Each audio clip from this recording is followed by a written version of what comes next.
Hello everyone, स्वागत है आप सभी लोगों का कल्याण एनजीटीयूटी यूट्यूब चैनल पे।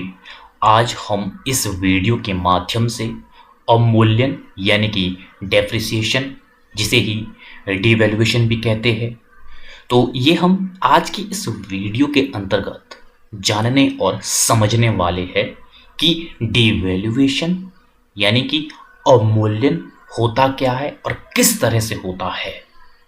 तो आज की इस वीडियो के अंतर्गत हम बड़ी ही आसान शब्दों में समझने का प्रयास करेंगे। तो आप इस वीडियो को अंत तक जरूर देखिएगा और अगर चैनल को अभी तक सब्सक्राइब नहीं किया है तो चैनल को जरूर सब्सक्राइब कर दीजिएगा।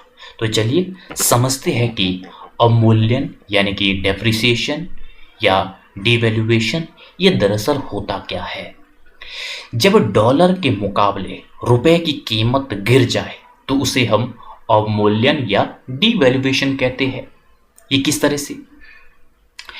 जब हमारे देश की जो करेंसी है वो क्या है? रुपए है। जब रुपए की कीमत, उसकी पावर, उसकी क्षमता गिर जाए डॉलर के मुकाबले तो उसे हम डिवैल्यूएशन या अवमूल्यन कहते हैं। जैसे कि पहले $1 बराबर जो विनिमय दर है वो मान लेते हम 84 रुपीज है, और अब $1 बराबर ये हो जाए 95 रुपीज। तो ऐसे में ये क्या हुआ है? अवमूल्यन हुआ है, ये डिवैल्यूएशन हुआ है। ये क्यों हुआ है? क्योंकि पहले तो $1 को प्राप्त करने के लिए हमें 84 रुपीज देने होते थे, और अब हमें $1 को प्राप्त करने के लिए 95 रुपए 95 रुपीज देने होते हैं।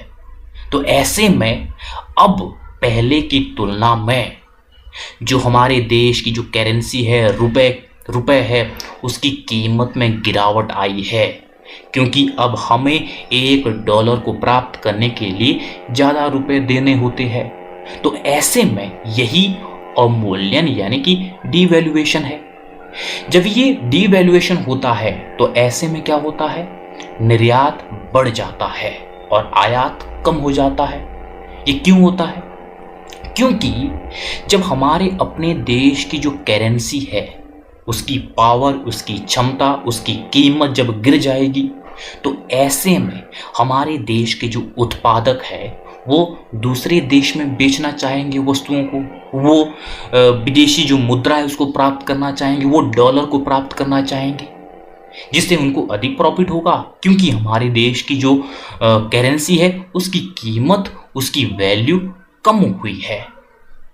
और जो बाहरी देश में जो बैठा हुआ जो उत्पादक है वो अपने उत्पाद को हमारे देश में नहीं बेचना चाहेगा, क्योंकि जब वो रुपए को प्राप्त करेगा, हमारे देश की करेंसी को प्राप्त करेगा, तो उसको लॉस होगा। तो ऐसे में हमारे देश में जो इंपोर्ट है वो कम हो जाएंगे।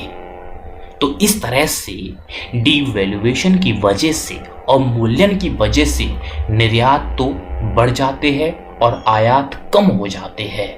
तो इस तरह से जो ये डिवैल्यूएशन है इसमें होता ही ये है, जब हमारे अपने देश की जो करेंसी है उसकी कीमत गिर जाती है डॉलर के मुकाबले तो उसे हम डिवैल्यूएशन कहते हैं, और इसकी वजह से निर्यात तो बढ़ जाते हैं और आयात कम हो जाते हैं। तो इस तरह से यह है डिवैल्यूएशन।